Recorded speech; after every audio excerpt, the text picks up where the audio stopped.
Usinas nucleares são atualmente a fonte de energia mais eficiente que nós temos. Só que o lixo nuclear criado por elas é um grande problema. Esse lixo nuclear é radioativo e vai emitir radiação por centenas ou até milhares de anos. Então, por que nós não jogamos lixo nuclear no Sol? A resposta curta e grossa é que foguetes explodem. Um foguete explodir com lixo nuclear dentro dele formaria o que é chamado de bomba suja. E ele contaminaria quilômetros com detritos radioativos, e essas áreas ficariam para sempre longe do alcance de humanos. Mas o quão provável é que isso aconteça? Será que não vale a pena o risco para não ter lixo nuclear na Terra? O foguete mais confiável e bem-sucedido de todos os tempos é o Soyuz, que tem uma taxa de sucesso de 98% em mais de 1.500 lançamentos. Isso é muito, mas muito bom para um foguete. Só que esses 2% de chance de falha são o suficiente para criar várias Chernobyls por aí, e nós não queremos isso acontecendo. Mas tudo bem, se uma bomba suja não é motivo suficiente para você ter medo de colocar lixo nuclear em um foguete, então a própria física tem algo a dizer. É mais fácil de sair do sistema solar do que chegar até o Sol. Muito provavelmente essa informação vai surpreender muitos de vocês, mas ela é verdade. Para sair do sistema solar, nós precisamos de uma velocidade de cerca de 42 km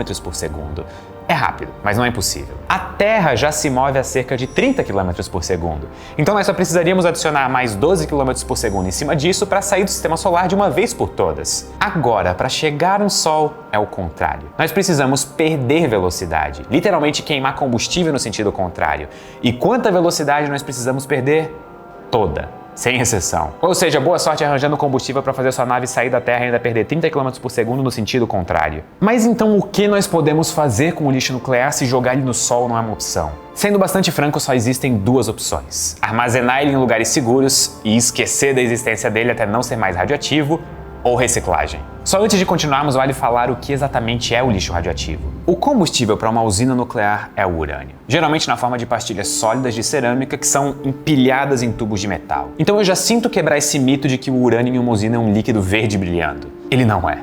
Ele é bem sem graça, na verdade. Esse urânio normalmente é uma mistura de aproximadamente 95,5% de urânio-238 e 4,5% de urânio-235. O 235 e o 238 é a soma dos prótons e nêutrons do urânio. Todo urânio, sem exceção, tem 92 prótons, mas você pode ter um número de nêutrons variável. Por exemplo, o urânio-235 tem 143 nêutrons e o urânio-238 tem 146. Em uma usina nuclear, quem de fato é o combustível são só esses 4,5% do urânio-235.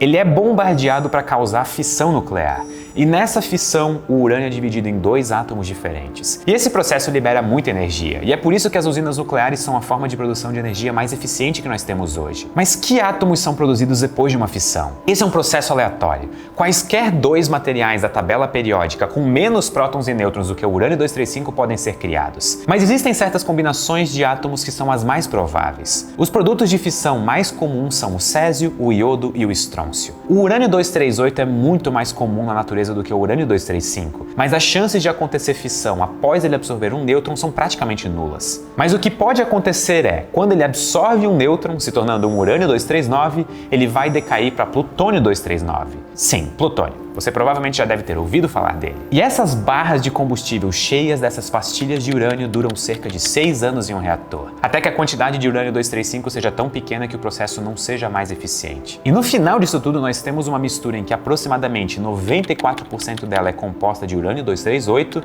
1% é plutônio-239, 1% é urânio-235 e o resto são vários átomos que são os produtos de fissão. E esse é o lixo nuclear produzido em uma usina. E tudo nessa mistura é radioativo. Geralmente esse lixo é mantido embaixo de água, em piscinas, por 5 a 8 anos, até que os níveis de radiação diminuam para níveis que possam ser resfriados sem água. E a água tem duas funções. Ela resfria o lixo, mas ela também é uma ótima blindagem natural para a radiação. Então, como enviar esse lixo para o Sol não é mais uma opção, o que nós podemos fazer é armazená-lo. Normalmente ele é transferido para recipientes revestidos de concreto. Esse tipo de armazenamento é feito para durar de 50 a 300 anos, o que é tempo suficiente para a maior parte do material radioativo dentro dele decair.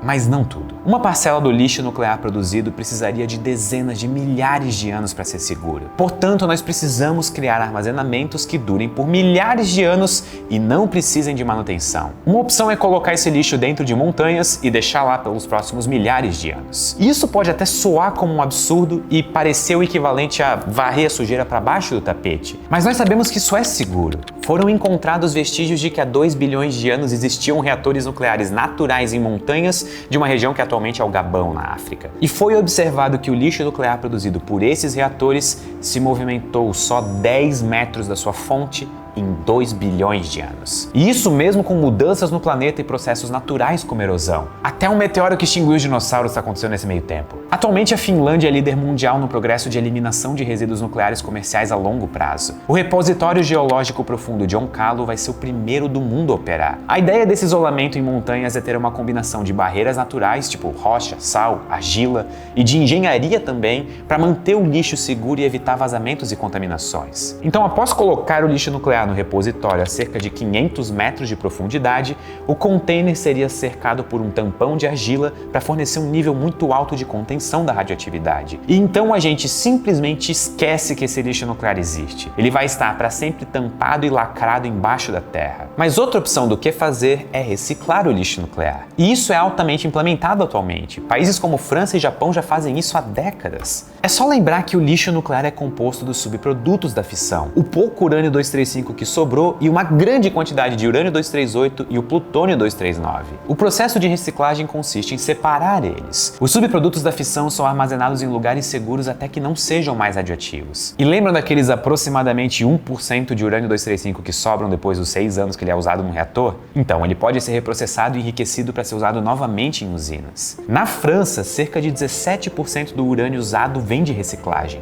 E o plutônio-239, assim como o urânio-235, pode sofrer fissão nuclear depois de absorver um nêutron. Isso significa que o plutônio-239 também é um ótimo combustível que pode ser usado em usinas nucleares para produzir energia elétrica. E como um bônus, você também pode fazer bombas com ele. Tudo bem, essa parte foi brincadeira. Inclusive, esse é um dos problemas do plutônio e da reciclagem. O plutônio pode ser usado para produzir bombas nucleares. E é por esse motivo que alguns países, como por exemplo os Estados Unidos, resistem a usar esse processo de reciclagem. A existência de plutônio puro traz um grande risco de roubos para a criação de bombas. E não é como se em 2023 a gente já não tivesse problemas o suficiente para se preocupar no mundo. E outros motivos do porquê de alguns outros países não fazerem a reciclagem é que minerar urânio é um processo muito mais barato do que reciclar o lixo nuclear. Mas existe um grande problema aí. O urânio no mundo não é infinito.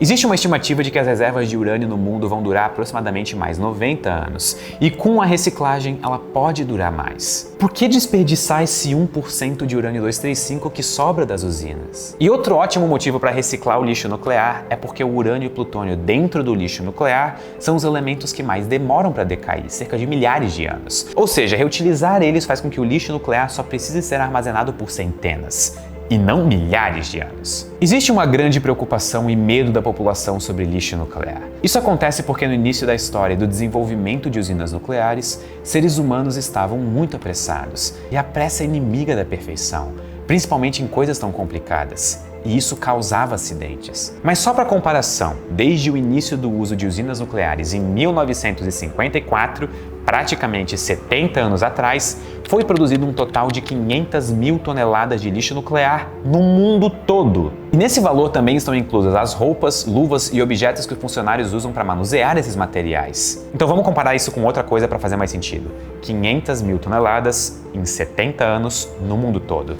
O Brasil sozinho gera 4 milhões de toneladas só de resíduos têxteis todo ano. Então nós estamos falando de uma quantidade muito pequena de lixo nuclear, principalmente levando em conta 70 anos e no mundo todo. Não ficou satisfeito? Quer mais um dado? Anualmente as usinas termoelétricas, as que queimam carvão, dos Estados Unidos produzem 2 bilhões de toneladas de lixo tóxico. Embora existam controvérsias, é inegável que usinas nucleares produzem bem menos lixo por quilowatt-hora produzido do que qualquer outra alternativa. Essa comparação não foi para falar que o lixo nuclear não é um problema tão sério, mas eu fiz ela porque se fala muito sobre o lixo nuclear de uma forma bem alarmista, quando na verdade é o contrário. O lixo nuclear você guarda e esquece, ou recicla, e aí ele não é mais um problema. Existem alternativas muito sólidas e muito bem pensadas de como lidar com ele. E nós estamos em um momento em que a humanidade mais precisa de energia, principalmente de maneira limpa. Só que alguns de nós ainda estão mais confortáveis em queimar carvão do que usar usinas nucleares. E já que estamos falando de tecnologia,